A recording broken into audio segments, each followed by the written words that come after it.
Hey guys, ఎట్లుండి అందరు బాగున్నారా? ఈ వ్లాగ్ న్యూ అప్డేట్ ఏంటంటే, మా వారు శివమాల వేస్తారు కదా, ఆ డేస్ అయితే వచ్చేసినాయి. సో శ్రీశైలం వెళ్ళారు శివమాల వేయడానికి. సో ఇంట్లో నేను ఒక్కదాన్నే ఉండాలి 42 డేస్ దీక్షలో.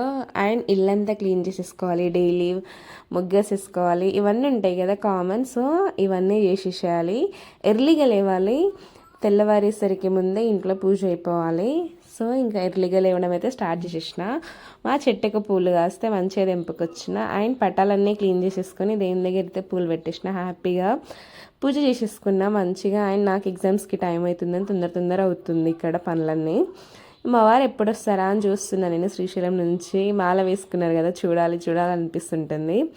అండ్ ఇక్కడ ఎగ్జామ్స్కి అయితే డిలే అవుతుంది అనేసి మామయ్య అయితే తీసుకెళ్తున్నారు, స్పీడ్గా వెళ్తున్నాం. అండ్ ఎగ్జామ్ కూడా మంచిగా రాసేసిన. నేనైతే చాలా వెయిట్ చేస్తున్నా ఎగ్జామ్లో మొత్తం కూడా మా ఆయన ఎప్పుడు వస్తారు అని. అండ్ ఫైనల్లీ వచ్చారు నన్ను పికప్ చేసుకొని. ఇంకే వ్లాగ్ ఎట్లుందో కామెంట్ చేయండి.